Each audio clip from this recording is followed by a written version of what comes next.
Welcome to the Model Rail Replacement Podcast, helping you get to your onward journey.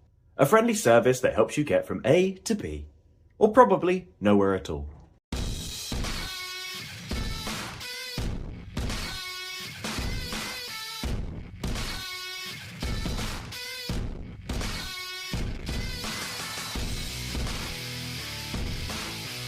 Hello and welcome to the Model Rail Replacement Podcast, or as we like to call it, MERP. This is episode 14. I'm your host, James, and with me is co-host and producer, Sam. Good morning, everyone. I like to play a game with you now. Sometimes I say your name and sometimes I don't. I noticed it on the last episode, and I was like, "Oh, am I saying it? Am I not?" And I was quite pleased that I didn't have to. Yeah, I got to keep you on your toes, haven't I? So, how are you? Yes, I'm very, very good. The weather is good here at the moment, so it's a positive thing. House news has got me a bit gloomy this week, in the sense that we were lied to on certain parts when we first viewed our new house. Nothing with the actual house, but more in the sense of how far probate was, which has caused me some frustration. So my mood has been very up and down, and I've also been revising for an exam this week. So my head is a bit mush at the moment, but otherwise, You need some model railway therapy. you know what? I do need some model railway therapy, and I think the best way to do that is to start a podcast. Definitely. Talk about trains. That's what we need to do. So, at my end of the world, yes, the weather is lovely, although I tell you it's getting a little bit hot in the model room today. But we don't want to leave it because you may hear him in the background. The boy is running trains because, yes, we can run trains on the layout. So it's been a very exciting day. Everything is now coming out of boxes. Even as we speak, I have to get some coaches out for him. But yeah, quite exciting. I've found a couple of flaws with some point work. So a bad solder join on one of them, and the other, one of my 66s likes to trail off in the wrong direction. I'm not sure why, but I'm hoping it's just a back-to-back issue on the wheels I can resolve rather than my track work. But we'll see on that one. Fingers crossed for you. Indeed. So, news-wise, there's been a bit of news this week. Shall we get on with that? Yes. Do you want to start with the good or the bad? What's the bad? I think our listeners probably can assume what the bad is, or not necessarily the bad, the uninspiring news could be. Yeah, it's so yeah, this week Hornby made a bit of a fanfare. Well, last week they made a bit of fanfare that they were gonna, have an announcement for a mid-year range announcement or something like that. And that got everyone, tails wagging and everyone very excited. Ooh, what could it be? What could they be making? Because earlier the year, in their January announcement, they had said that this would be a smaller announcement. They wanted to play catch up, which is fair enough. So there wouldn't be as much, but there'll be a few little surprises later in the year.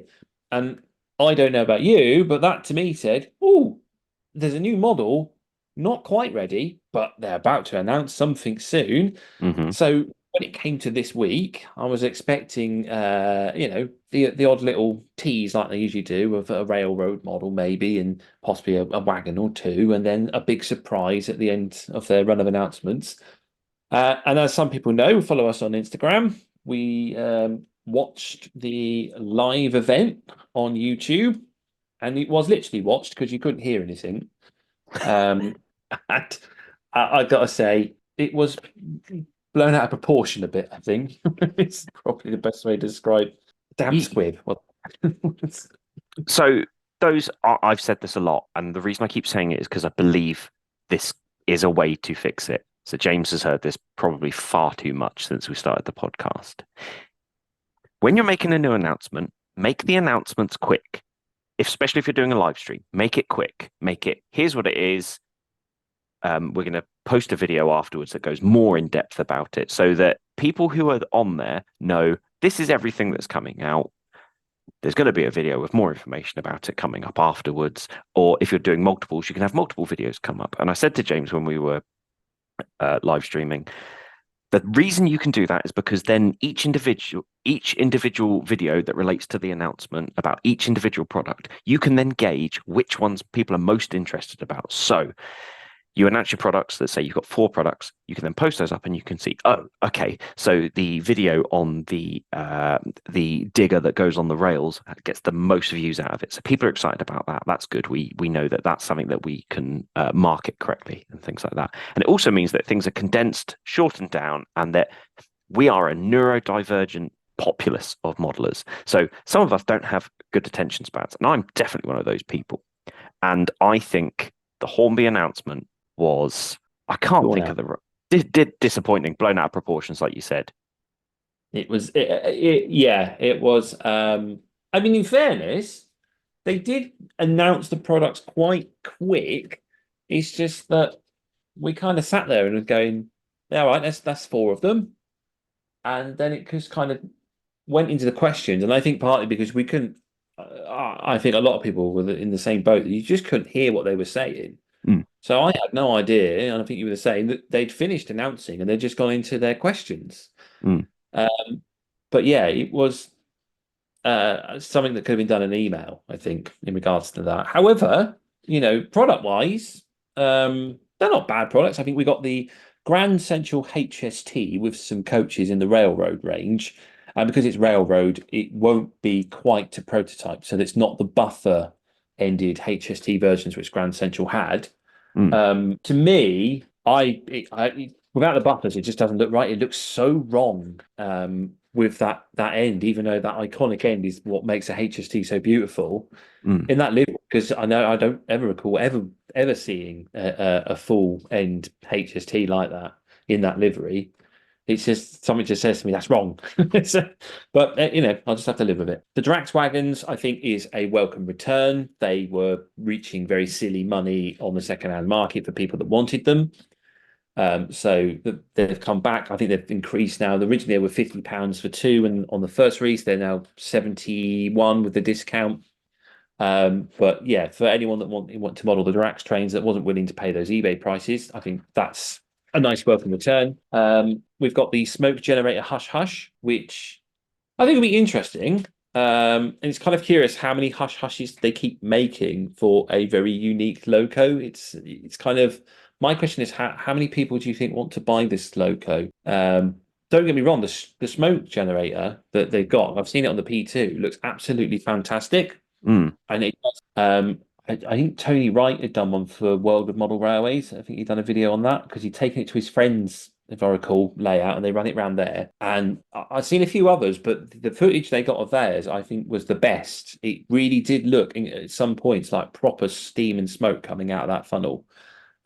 So yeah, it'd be interesting, but it's kind of, like I say, how many Hush Hushes are people demanding out there? I don't know. Did it sell that well that it sold out everywhere? I mean, I think it did. I think it did warrant a second batch. Be curious how well a third batch goes, or maybe the second-hand market will get flooded with these non-generator versions. I don't know.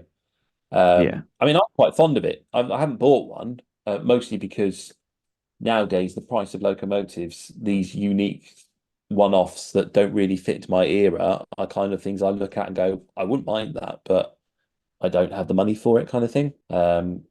So yeah, I don't know. I don't know how well that'll sell. And then I think the fourth product was just a curtain-sided van, wasn't it? Yeah, which wasn't really blowing my mind, if I'm honest. Yeah, I mean, I think but basically, there's nothing new. None of the stuff. Admittedly, I don't think they said anything new. They just said a new announcement. None of it was new, and I don't think any of it was particularly worthy of getting a song and dance announcement, to be really honest with you. Now, I think it was the announcement they did, their sort of yearly announcement they did at the beginning of the year. Whilst I did have my criticisms about that, I think they did the right thing on that one, where they did the announcement as a video that they'd pre-planned, put everything together, had it edited correctly, and then they did a separate Q&A afterwards. So if you watch the whole video, you could then go and jump on the Q&A and ask the questions. Whereas this one just felt so disjointed in terms of how it was being run. I felt it was poorly organized. It wasn't. Yeah, it's I think, as we said on the Instagram feed, not trying to knock Hornby for their products or anything like that.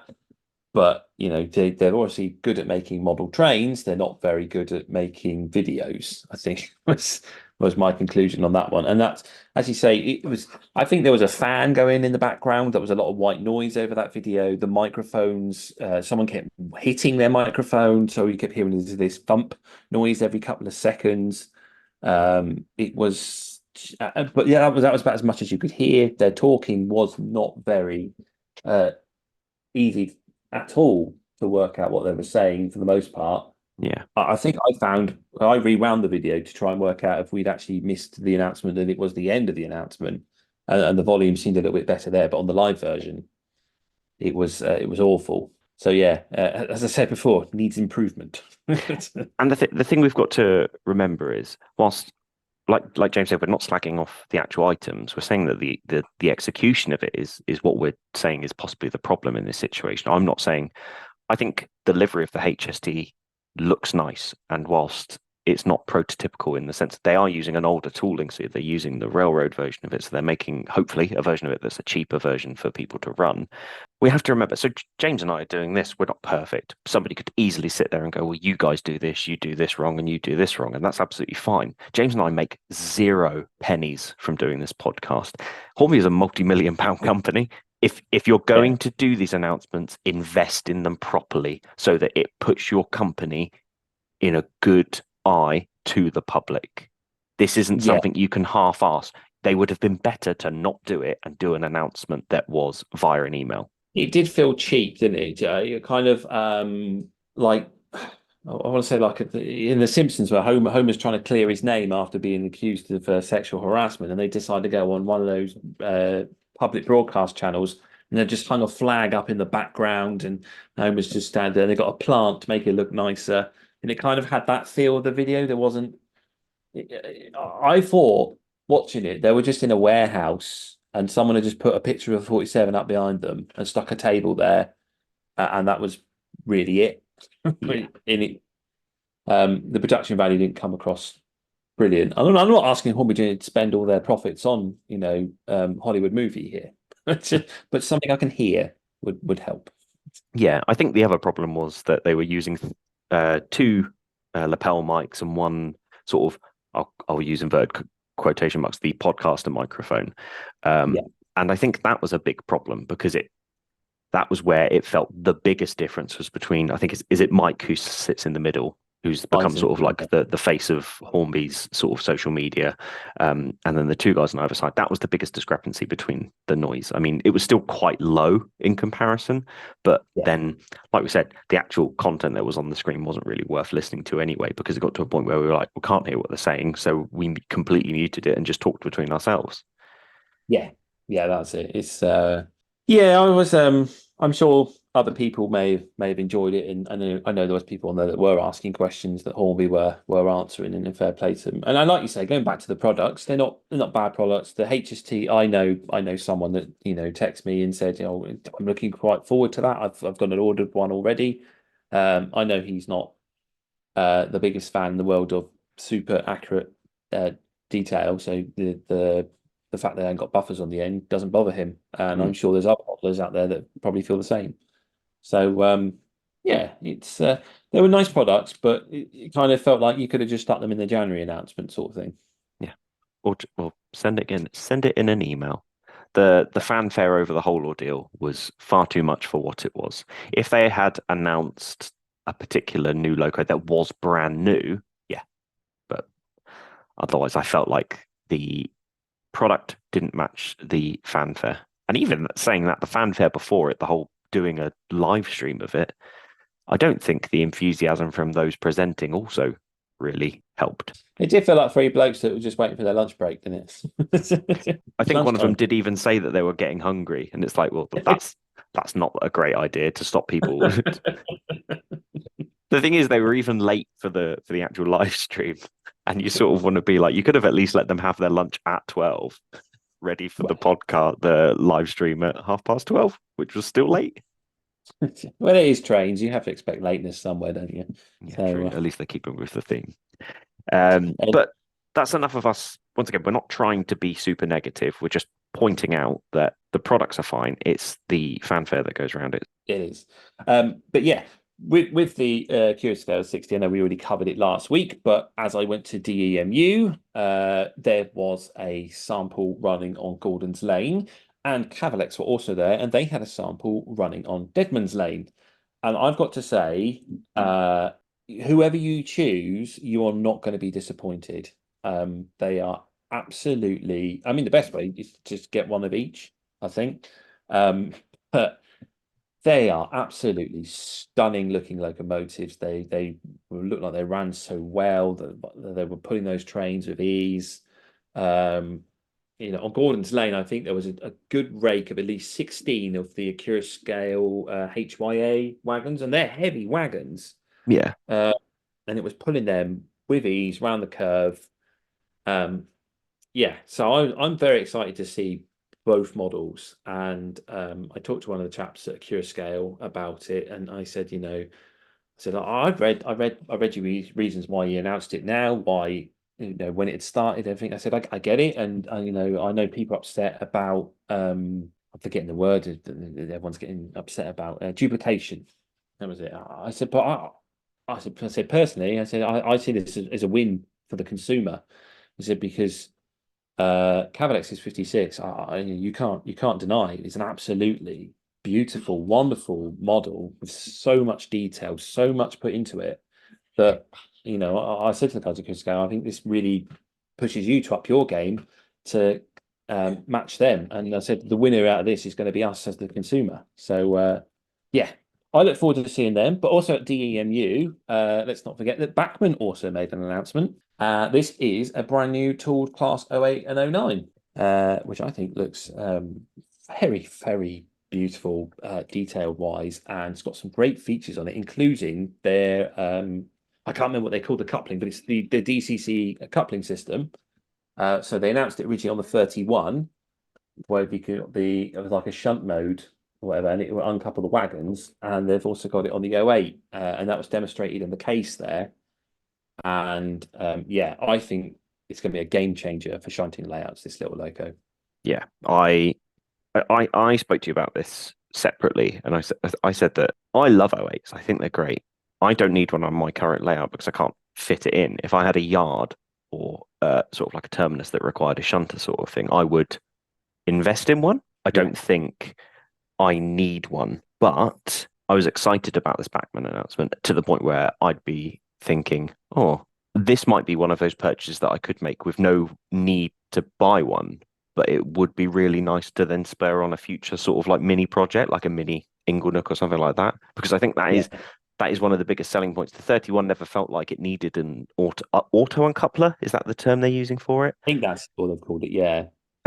Whereas I feel like the Class 8 is quintessential. And I think if they put it on another one of their shunters, so one of the most famous station pilots, the Pannier, I think if they redid one of their Panniers and put this particular mechanism on there, I think that would be a fantastic addition, because it's the mechanism that a lot of shunters need to make sure that their price that they're given is worth it. And the detail on it looks insane. I mean, I think that the Bachmann and Hornby 08s, that not the railroad ones, but the high detail ones they've brought out in the past, I think they all look great. But I feel like this is another level. It's the first loco I've seen of Bachmann's that I've gone, the detail on this could match with some of the other newcomers to the game. Oh yeah, definitely.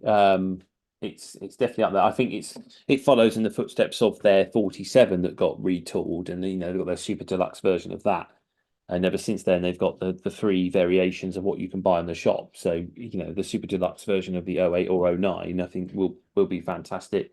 You know, and as you say, the Hornby one and the Bachmann one are previous. I think the Bachmann one's quite long in the tooth now for tooling wise, but it's still a very good model. The Hornby one's a very good model. But they were always like lacking features such as lights and stuff like that.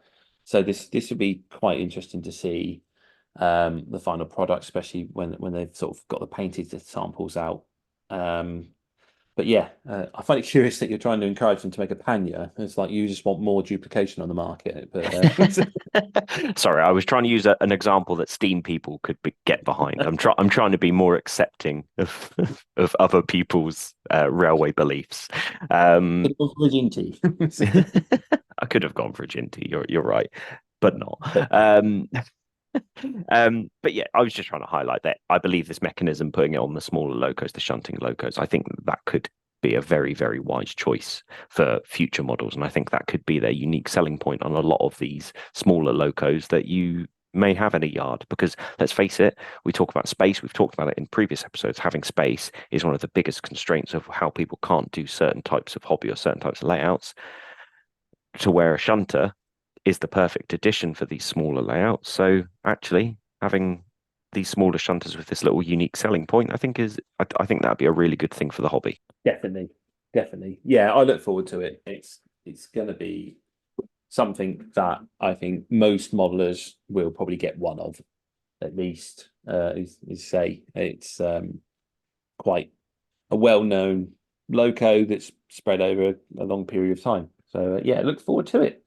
Yeah, I think that's it for news. Otherwise, this week, isn't it? I can't think of anything else. Yeah, I think that is pretty much the news. But whilst we're on the subject of what was that DMU showcase, just give us a quick summary. How did you find it? Yeah, it was. I think it was slightly bigger this year because someone commented that they didn't realise that there was a few other layouts because they'd opened part of the hall that's called the Bedford Suite.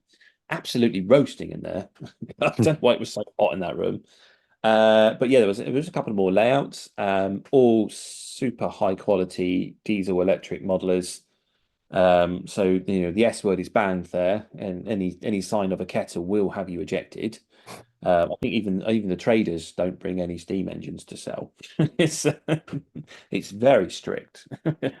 But yeah, I thought that the quality of layouts was great. There was a lot of faces I recognised and knew. People say hello off Facebook and that. There was even didn't get a chance to say hello to him, but Mark from Hornby Magazine was wandering around.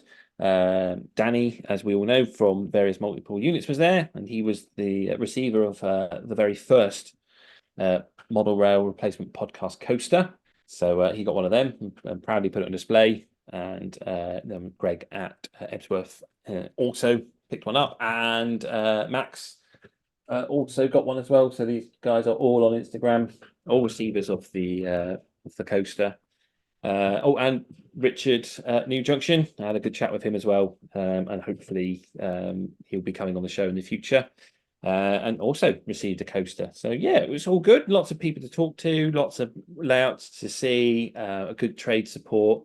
I really enjoyed it. I really like it. It's not the biggest show in the world. Because of the way trains have been retimed around my way, it's a bit awkward to get to these days, but it's worth the effort, I think. Amazing. So coming up next, James, what have we got for the next segment of the show? Well, for the next segment of the show, whilst we've been praising the love for diesel electric, we thought we'd talk about something that is modern, but I suppose more associated with steam than anything. We're going to discuss heritage railways and modelling them and why it's become such a sort of larger obsession than it used to be, I suppose. So yeah, that's coming up next, but we're going to take a short break for the moment.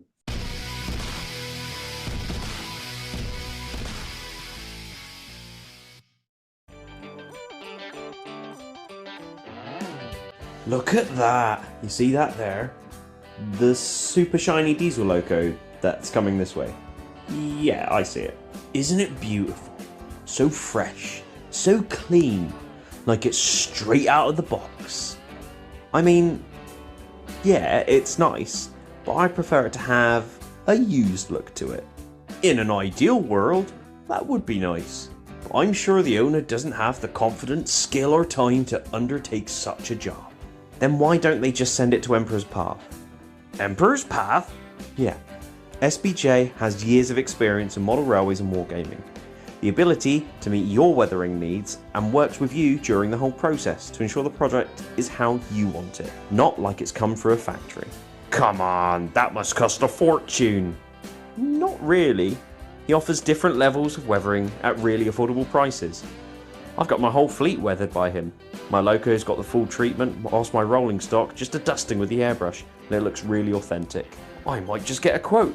How do I contact him? You get him on Instagram at emperors_path, by Facebook, Emperor's Path, or emperorspathcontact@gmail.com. Emperor's Path Weathering. If it's not filthy, let's change that.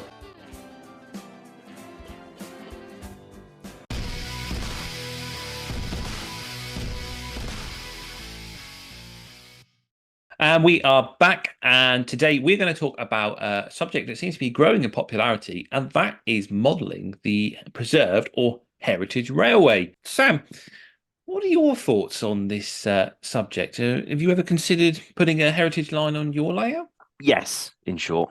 I think the modelling heritage is certainly something that has a massive appeal to it, because you almost get that, I'm using a very loose term, that sort of get out of jail free card, because you can, within reason, or you pretty much can, that whole rule one modelling of it's my railway, I can do what I want, suddenly moves over to this is my heritage line and I can do whatever the heck I want on it. And I think that's one of the biggest appeals of modelling a heritage line. Yeah, no, I definitely agree. I think that's one of the reasons it's become so popular in recent days, because there's a lot of, if you look at the manufacturers, these one-off niche locomotives that once upon a time they wouldn't have touched with a barge pole. Like your Turbo Motive, your Hush Hush, locos like that, even Stephenson's Rocket. They're sort of locos that nowadays you could buy them, and if you decide that you're going to do a heritage line, you go, well, I can change the course of history and say that this locomotive was indeed preserved and saved. And it's rule one modelling that no one can really tell you that didn't happen. Although I'm sure there are people out there that would go, well, you can't do that because all those were scrapped by 1936. So but I think it's a great subject, and it's definitely something that I've decided to put on my layout, and that for that very reason, that whilst I wanted to model the modern day, Class 66s and the IETs running along the East Coast Main Line, I've built up a small collection of steam engines that appeal to me from various groupings and railway companies, and I want an excuse to run them. So, I mean, I could run them on the main line as a heritage train, but the likelihood of seeing a Terrier on the main line these days is slim to none, I'd say. I think the most recent, and I mean, recent's quite a loose word. I think it's back in maybe 2012. There was a couple of panniers that were mainline certified. That I've seen a couple of photos of them. They ran to Marylebone, I think, or something like that on the Chiltern route. Yeah. And I think they were also used on the Lickey Incline sort of demonstration of bankers there. But otherwise, tank engines on the main line is a very rare sight indeed. So kind of don't really want to model that, I suppose, if you want to go for a bit more realistic look. So the heritage line sort of gives you that excuse to run what you like, doesn't it? Yeah, and I think it's that thing, like you said, you like the modern day stuff, but it's also nice having a steam loco running around every now and again. And sometimes it gives you that sort of sandbox feel where you can basically pick and choose what you want to put on there, and it doesn't matter what anyone says to you, this is what you're having, and it's your heritage railway, and you can do what you want with it.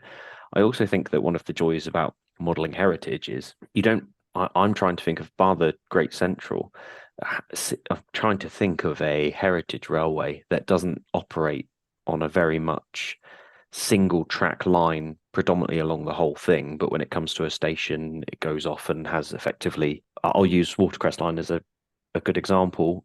When it comes into a station, it separates and it goes into two tracks, and that's your platform 1 and your platform 2, and then once it gets to the end of the station, it goes back into a single track again, off to the next station. So I think one of the beauties of it is it's a very simplistic track layout as well when you're modeling a heritage railway.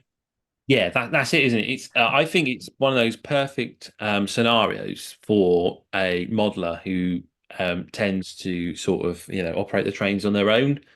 If your mainline sort of large layouts are usually going to require a couple of operators if you really want things to run smoothly. Yeah. Whereas, like you say, most heritage lines are just a single track.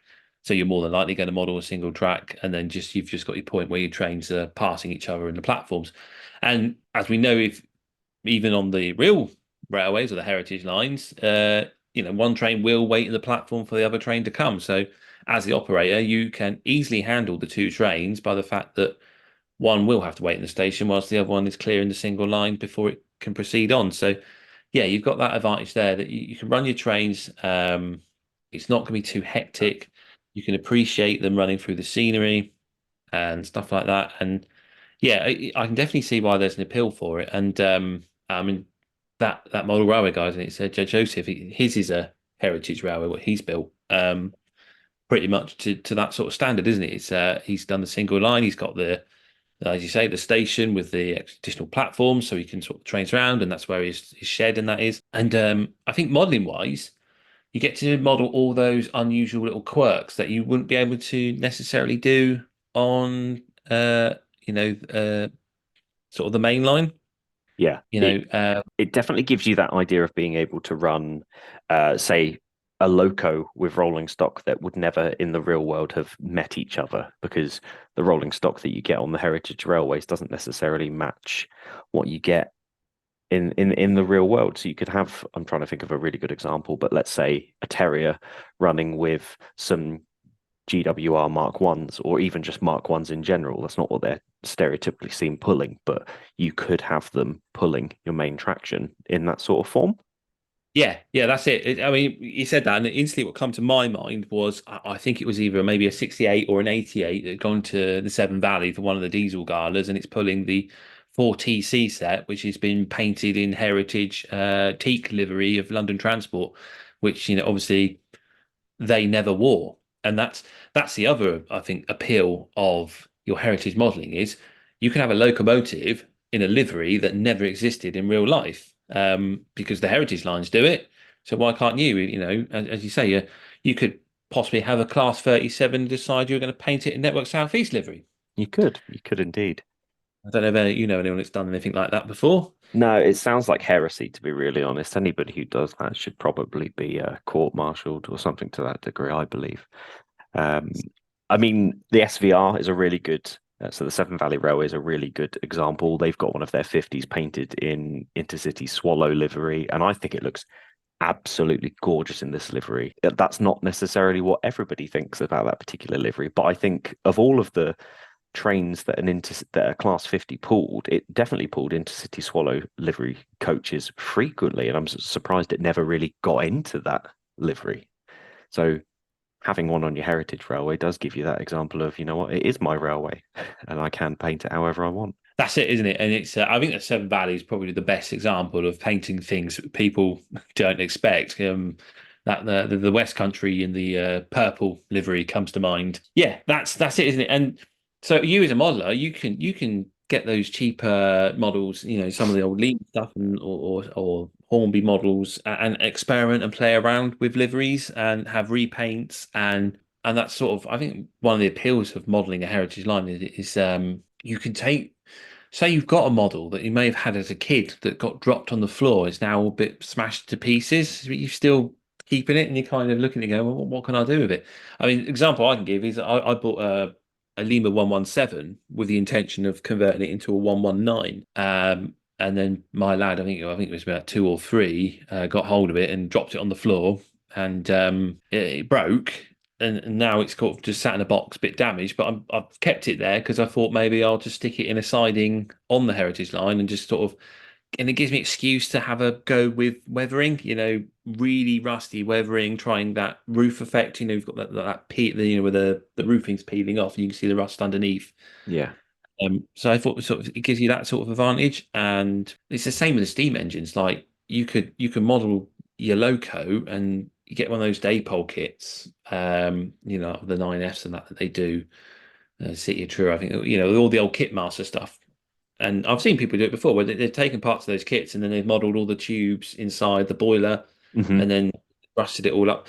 And that's what I mean. If that's the kind of modelling that this can allow you to do, that's a bit different to the mainstream, because you obviously wouldn't see a steam locomotive boiler just sat outside by the shed if you're modelling a railway, as it even back in the day, because obviously they'd have dedicated workshops and that kind of thing.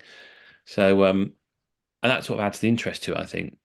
Yeah, and I think if you go to your heritage railways, you sometimes do get to see locos that are currently being worked on. So Lion at the Watercress line, last time I saw it, it just had its engine taken out and taken away to be worked on. So you had this beautiful Class 50 in revised Network Southeast livery, and it had this big tarpaulin over the middle of it, and it's that. Well, you could easily model that. You buy yourself a Lima, or even if you have one of the Hornby ones, and you can model that big tarpaulin over it so that it looks the part. And you do get with the heritage railways, you get I think one of the greatest things is having not only eras that are different from each other, but you also get the locos that would have never worked together on the railway in real life. You get that sort of nice little aspect of it. Yeah, that's it, isn't it? It's, I mean, again, when you say that, what immediately jumps to my mind is Schools Class Cheltenham, which lives on the North Yorkshire Moor Railway. That's a locomotive you would never have seen going through there back in the day.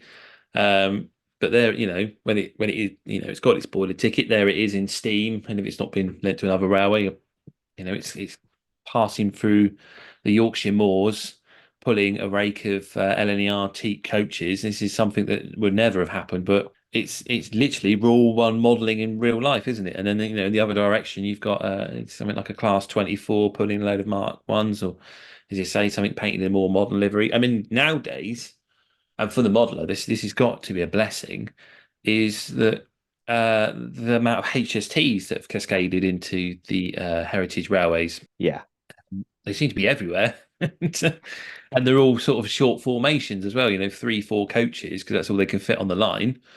And as a modeler, that's a blessing in itself, by the fact that yes, now I can have a HST and I don't have to worry about getting 9 coaches to make it look like a proper full length train, because I can just model it as a heritage train with only 3-4 coaches, and it won't look wrong. One of my favourites is that there's a Forcep, which is a Southern EMU that is preserved on the Eden Valley Railway, which is up in Cumbria. And I think that's one of the best things about it, is that you've got this electric unit. I mean, I don't think it's ever going to have the ability to run, because to invest in the third rail to run it would be ridiculous to a certain degree. But it's that thing of you've got these units and locos that have never run in X area now running in that area, and it gives people a chance to go and see and go, oh, I really like that. And I think that's one of those things where it allows people who are modeling, let's say, for example, you live in the south and you see a loco that's from the LNER or something like that. It gives you that scope to go, oh, that's a nice loco. Where's that from? Oh, LNER. Okay. And then you then start researching into all the different companies and stuff, and that's when you broaden your horizon on the different types of locos that there are. That's it, isn't it? It's it opens your eyes, and I think if you built an exhibition layout of heritage railways, again, like you say, you've got that advantage. You can run what you like, and people can be looking at it and see a certain loco, and go, oh, I like that. I've never seen that loco before. Because what I find with exhibitions is that, because I live in what is essentially the Western region area, I do venture over into the Midlands, but very much the layouts are Western, Southern dominated.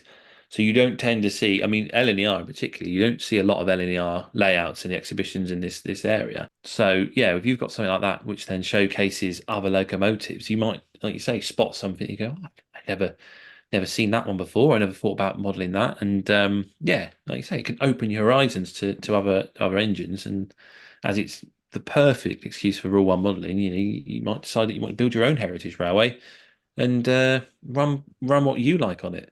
I mean, as I said, that is my intention for mine. I think it definitely opens and gives you that chance as well to maybe have I'm going to use LNER because it's the one that I always think is the furthest away from the south. It's that ability to have an LNER loco and then going, well, you know what, I'm going to paint it in Southern livery and have it as that what if. I think because on heritage railways you do associate them with a lot more steam. I mean, I know there's a lot of diesels that run on heritage railways. That's definitely there's definitely no question about that. But they also give you the option to have units that maybe we are very grateful that the Heritage Railways exist. The East Kent and Sussex Railway, I think, is the one that comes to mind, because they have some of the old Gatwick Express Intercity liveried coaches on their railway. And if it wasn't for the fact that we had that Heritage Railway, those coaches may not exist anymore. Yeah, that's it. Yes, yeah, you do find gems at these railways of things you wouldn't expect to have been preserved, and the likes, and that's the great thing about the modern day heritage railway that we've got, and we're very lucky in that. Whilst everyone curses Dr. Beeching's name for shutting all these railway lines, the advantage of him shutting all these railway lines was that we had this massive preservation movement, and now we've got all these wonderful heritage railway lines that we can go visit and have a ride on, engines that otherwise would probably either been scrapped or sat in a museum and never turned a wheel again. So that's the delight of those, isn't it? And there's certainly, the USA S150 comes to mind. I think that's something I got to see at Didcot. An absolutely gorgeous locomotive. But yeah, if weren't for the heritage movement, I'm pretty certain I'd never seen one of them in my life ever. You do also have a really cool modelling experience that you can obtain with heritage railways as well, and that is not all of them have this, but there's plenty out there that have a mainline link to them. So Watercress Line for me, Swanage Railway is another one. Didcot, I think, does connect to the main line. Didcot is connected, yeah, because it's in that triangle. So yes, it's almost a shunting yard. Yeah, that's how everything gets to Didcot, is via shunting from the main line. So there's a stabling point just by the signal box, and they bring their wagons in there, and they get loaded up, and then I think it's usually a 66 will then shunt them in. So all their rubbish gets taken away, all their coal gets delivered, and any locos that get bought there, they get put on the track there and get pulled through. And you do see some, and you do see some interesting things in that siding, and that's again, that's something you can model. And that brings to mind, they were filming the sequel to Band of Brothers or something along those lines. I think it's on Apple. It's I can't remember what it's called, but I think it's a flying version of Band of Brothers, sort of wartime World War II aircraft, and that there was a lot of production. There were clearly a lot of production values, and they got all these old four-wheel based wagons that we're going to use for the set. So it was just old vans and that, sandwiched between a couple of VGA vans, and then there was air pipe running through them to keep them air braked, because obviously they're not air braked, they were vacuum braked, or even not even that. I think they could have just been hand braked. And that was such an unusual setup to see in the main line. If you wanted to model something unusual, there's something for you right there. You've got a VGA van, either end, sandwiching about 5. I think they were cattle vans or something like that. That's something different to model that people can look at and go, that's interesting. That's a sort of a talking point. And again, you can model your heritage railway and even have that set up so you're filming. You have a little cameo film sets or something on there going on. Because I know Didcot's seems to be quite popular. I think Paddington 2 was also recorded there, and the most notable point in the film that it's Didcot is when they split the tracks on what's supposedly the Great Western Main Line, and I'm sitting there watching and going, no, it's nowhere near Great Western Main Line.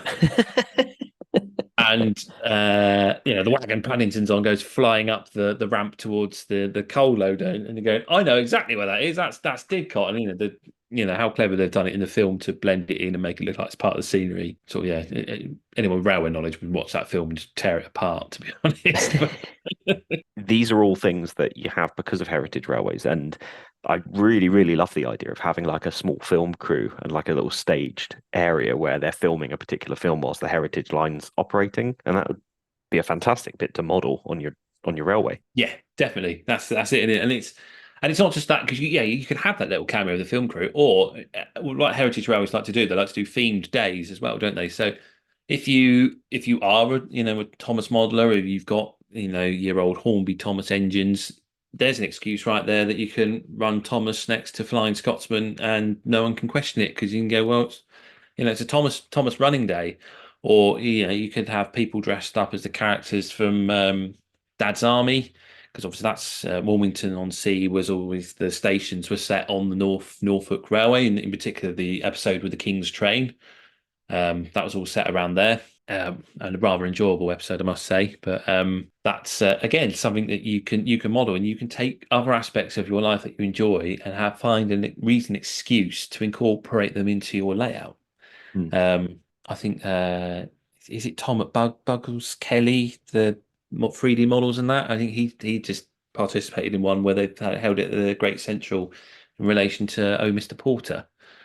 I think there's a few photos on Instagram for that. So yeah, there's gives you all sorts of excuses and reasons to put things on a model railway that if we do mainline, people might say, well, I mean, we've spoke about it before and gone, it's your layout, you can do what you like. But if you do like to be a bit more of a stickler to the rules, that gives you that little bit more freedom. Yeah, exactly. And that's a perfect point to sort of move on to. There are ways where you can still be regimented, is probably the wrong term, but where you can have a little bit more, here is my boundary on what I can do on my heritage line. Ropley in Double O Gauge on Instagram is a really good use of this. So they model Ropley, which is on the Watercress line, but they model it in a particular time period, and they're fairly strict about what they can run on the railway. So it turns out that during the time they're modeling, a loco that may be running now was actually being rebuilt in the sidings. So they have all of the sort of that same thing, and they're very much, here's what was running on the railway during this time, and these are the type of coaches they have, and this is what they've got a modified restaurant car on the Watercress line, which Ropley and Double O Gauge have modelled as well, and they call it the griddle car, where they've effectively got like a bacon fry up sort of station on the Mark 1 coach, but rather than just running a restaurant car, they've actually modelled it so that it represents how it is on the Watercress line. I think that's a fantastic way to look at modelling your model railway, so that you almost get the best of both worlds, where you can have that steam and diesel mixing and bits out of era, out of location, all mixing, but you're still confining yourself to, well, here's what ran, and I'm going to model it in this way. So you can have that open, do whatever you want style of heritage railway, or you can have the style of heritage railway where you are modelling the heritage railway within a certain period, and you do still have rules that you're giving yourself, so you can be as regimented or as free spirited as you want in it. I think that's a fantastic way to look at modelling heritage. Yeah, definitely. I think there's a few Goathland-based railway layouts I've seen. I think there's more than one out there, and again, I'm certain there's one where they just model only the engines that are seen on the North Yorkshire Moors Railway, and they don't sort of digress from that. And that's again, that's the beauty of it, isn't it? Like as you say, you can run what you like, or you can set your boundaries, set your rules, and follow it to as it were. I think it's Jay Loco. She's doing Goathland, if I recall. So she's keen on that way, and to having a build of that. And yeah, I think it was great to see people's interpretation of something that they visited and have fallen in love with and want to model. And that sort of passion behind it. And I suppose that's kind of like, if you went a few years back, you'd have the modelers that, even now, I suppose, that stood at a platform and absolutely, train spotting and enamored by the railway. And now, many years later, they've come to it and they've decided they want to recreate that and rebuild that. And I suppose for those of us in particular that love steam, that never had that privilege, this is how you build your temple to worship. By the fact that, I never saw them run on the main line, so I don't feel like I have to model Paddington, but I've seen the trains running, on the Gloucestershire Warwickshire Railway. I'm going to build Toddington Station and the shed there, just because that's where I love to go and watch the engines go by, sort of thing. And I think that's the kind of beauty of it, and definitely appeal of it. And I think it's like the likes of modelers like Richard at New Junction. The fact that on his first version of New Junction, he sort of squeezed that little heritage railway on the corner. And he's one of the modelers that comes to mind, I think, one of the very first to really start putting that in people's minds of that, you can do this. You can have a bit of both. And I know now, obviously, on his second version of the layout, he's now got the track going around the bottom, and has properly, thought about how he's going to incorporate it on there. And I think, yeah, it does look delightful, and it's that blend, isn't it, of the mainline modeling with the heritage modeling, and you're getting the best of both worlds. I mean, I know not everybody has the space or is lucky enough to do that, but if you do, I think it's such a great use of or an opportunity to basically go to a shop and just buy whatever you like. Yeah, I think if you were going to, I'd be intrigued to hear your opinion on this. So, if I was going to model a heritage railway, whilst I would take ideas from around the place, because obviously I'm known for wanting to do like local inspiration stuff like that. But if I was modeling heritage, one of the things I always struggled with, my mind couldn't get past it, was if I was going to pick a location. I love Great Western. I love the aesthetic of Great Western buildings, especially. I think they're beautiful, but I don't necessarily think that all I want is Great Western. It's the ability to mix and match your coaching stock, your locomotive stock, your freight stock, and things like that, and being able to go, well, I'm going to set it somewhere in the Great Western region. Let's say I'm going to have it down in, I'm going to have it somewhere near Swindon. So all the buildings are going to be quintessential Great Western style. But actually, I really love a Black 5. So I'm going to have a Black 5 on the railway. But I really like a Battle of Britain class. I'm going to put a Battle of Britain on there. I want a Terrier. I want an 042, a 14XX, and all this. And you can mix and match all these different regional locos, and you can have the aesthetic of the buildings that you like. And then you can also start throwing in. I'm not a particular fan of any coaching stock that's not Mark 1 or Mark 2. It's just my aesthetic on what I like. And it would be a case of, I don't necessarily always like the Monsell coaches or the LNER Teak coaches. So I can say, well, my Heritage Railway has only purchased Mark 1 coaches, so that's what I've got on here, or a Genesis coach or whatever. And you can have the weird and wonderful where you could have a Black 5 pulling a rake of Genesis coaches if you really wanted to, or you can have Southern coaches being pulled by the LMS Black 5. And you can have all of these weird and wonderful mix and match scenarios that you wouldn't really have on any other railway unless you're doing a full Rule 1, whatever I like situation. That's it, and it's that added flexibility. It's the running whatever you like, what you enjoy, and also, I mean, for some people, brand new models are very expensive. Sometimes they're just out of reach. If you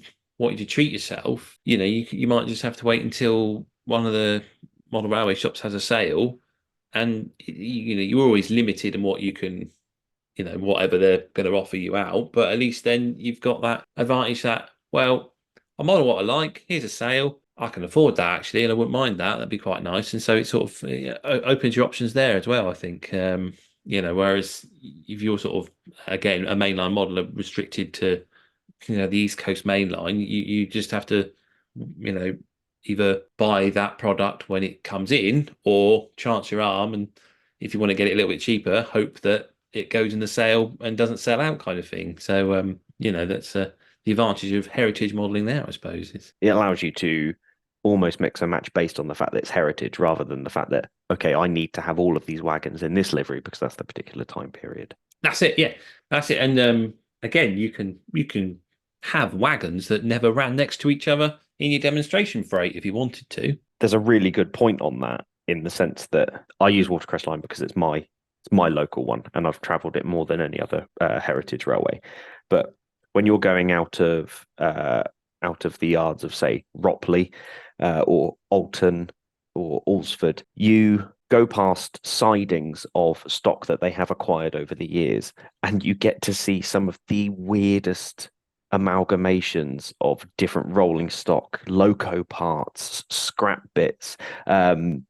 There's up towards Alton, there's a Wickham trolley with a sea cow Dutch ballast hopper right behind it in one of the sidings. And I think that's just one of the beauties of modelling heritage, is you can do the weird and wonderful things like that. And I think analysing sometimes some of the things that you see in the sidings of all these heritage railways would be absolutely, I guess if somebody actually took stock and went past it all and that's this, that's this, that's this, I think if you wrote it down on a piece of paper, somebody would be like, what? And I think that's also the beauty of it. It's so confusing but charming and lovely at the same time.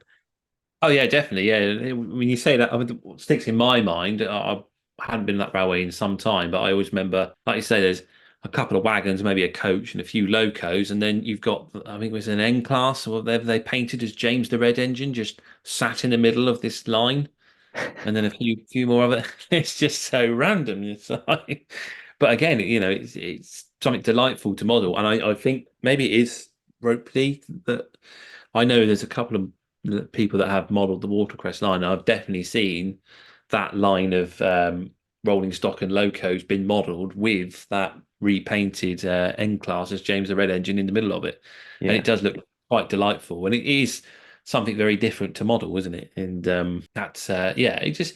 I think this opens up a whole new world, and sort of, if you want to do something different, there's all this sort of charming new world to do. I mean, we've not even touched on narrow gauge. No. I think we're going to have to declare like a whole separate episode for narrow gauge, because that's another can of worms, and I don't think we've got enough time to sit and talk about narrow gauge in this discussion. Definitely not. Yeah, because narrow gauge, it definitely needs its own talking points, I think, because there's so many delightful lines out there, and the fact that narrow gauge is even easier to create that fictional world, and people seem more accepting of a fictional narrow gauge world than they do of a standard gauge. I don't know what that is, but it's just the way. So that's I think that is sort of sums up the appeal of heritage. It's one of the reasons why I want to sort of shoehorn it in on my layout, and gives me an excuse to run, that mismatched collection of Steam logos I've picked up over the years. And as you say, I don't have to worry that, I don't know, I've got an LMS loco, but I don't actually own any LMS coaches. I can just stick the Hornby four wheelers that are based on the Stroudleys behind it, and because it's a heritage line, no one will really bat an eyelid. And I think there's a charm about that as well. It makes it quite appealing. And it's a bit like, I think, as a final thought of mine, it's kind of like having your train set when you were a kid, and I never had anything that would fit into one region and one area. I know that, my lad upstairs, his layout has a complete mismatch of locos and rolling stock. He's got American stuff. He's got a 68. He's got an A4 and BR, things that never run together, but he just runs what he likes because he just likes trains. And I think, that Heritage Railway is essentially, it's just like being that kid again, and just having what you liked and ran what you liked and just really enjoying it. Yeah, I think that's the perfect way to sum it up. I think it's the biggest step from modeling as a child with it in your loft, in your bedroom, however you had it, to having your adult layout, but still having the joy of not caring what's on there. This is what I like, and I'm going to run it. And it is taking rule one to the extreme. Well, hopefully people have enjoyed our little conversation about heritage railways. We are going to take a break and come back with our usual social media shout-outs.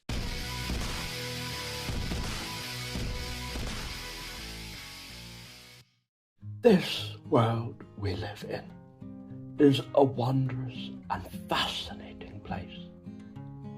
We stand on the brink of greatness and a chance to make a real difference in this world.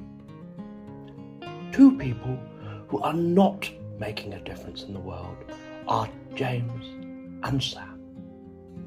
So great are their egos that you can now support them on Patreon from $5 per month to just show your support.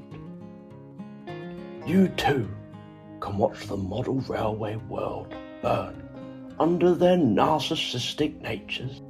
Head on over patreon.com/Model Rail Replacement Podcast.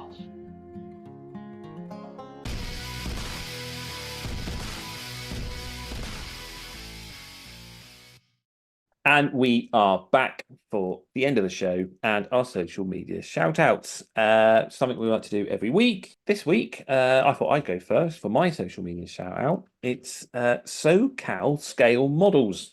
You can find him on YouTube. It's an American modeler who likes to, he's built a layout based on Huntington Beach. He does a lot of operation sessions. This guy, I think, is, I'd say, almost a daily video sort of producer. There's usually something new from him every time I turn the telly on, and they are, if you like sort of something in the background, I tend to enjoy it. He's just running his trains in the background whilst I'm just working on something, and he's sort of describing what's going on, and he works that out to an operation standard. So he has a system of dice to decide what cars need to go where and what industries they've got to go to, and then he has to work out how to shunt his trains around. And because of that, I think it like keeps his layout fresh and interesting for him as a modeler and for us as sort of the viewer. So that's my one for the week. SoCal Scale Models. Yeah, the pictures with a quick search do look really, really nice. And one thing, whilst American stuff's not my favorite, I do really like when these shunting layouts or American layouts or continental layouts where they talk you through what they're doing and how and why they're doing it. And I think it's one of my favorite things watching these particular ones, because it is something that you can have on in the background. You can hear the trains running, but they're talking you through what they're doing, and I really like that. Yeah, it's enjoyable, isn't it? It's that running commentary of it. And I like, he's got his little characters on there as well. So he's they've all got names, the shunters and the drive engineers. Engineer Rick, I think it is. He's usually driving it.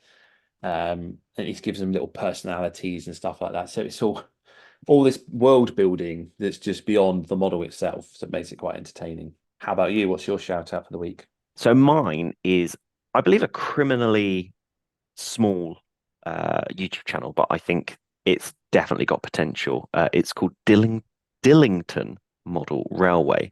They've only got 320 subscribers, but the content that they're producing is really, really good. And I think it's just a little bit different. There's a little bit of a scope of everything that's going on there. And I think for a little channel, it's doing pretty well. So I'd say give it a little follow and see if it's your kind of thing. I found him. Oh, yes, it is a little tiny channel. I'll give it subscribe now. There we are. And I'll have another look at that later on. Yeah, that looks like an interesting videos to watch. Yeah, there's a mix of different eras and models on there, but sometimes that I quite like to see that little mix that's on there. So yeah. As always, we do say if you go over to these channels, just let them know that we sent you over. It lets them know that there are people who are supporting what they're doing as well. They're not by themselves. They're not stuck creating content for nobody. There are people out there who appreciate what they're doing, and I think it's worth letting them know that. Definitely. So that pretty much brings us to the end of the show. One other thing I want to mention is obviously we've been talking about the model rail replacement podcast coasters. And a few people have been asking for them and wanting one. And usually it's a case of you have to find me at a model show and say, hi, I've listened to the podcast. I really enjoy it. Can I have a coaster? And if I've got one on me, I'll give you one. But if you head over to our Instagram page this week and just keep an eye out, we'll be giving away a coaster with a few terms and conditions applied to win it. But keep an eye out for that. But whilst I talk of Instagram, etc., we also like to shout out our own social media. So Sam, how can people find you? You can find me on Instagram at Emperors_Path, and you can also find me on YouTube at Emperors Path. James, how can we find you? If you want to find me, it's Western Signalman on YouTube, Instagram, or westernsignalman@outlook.com. But don't forget, we also have our joint Model Rail Replacement podcast Instagram account and email of Model Rail RP, that's Romeo Papa, at outlook.com if you want to email us about anything. And in the meantime, that's the end of the show. So I'll say the usual, that hopefully we've been entertaining, informative, and have replaced your model railway, if only just for a little bit. I've been James, and with me has been Sam. Good night. This service terminates here. Please ensure you take all of your personal belongings with you.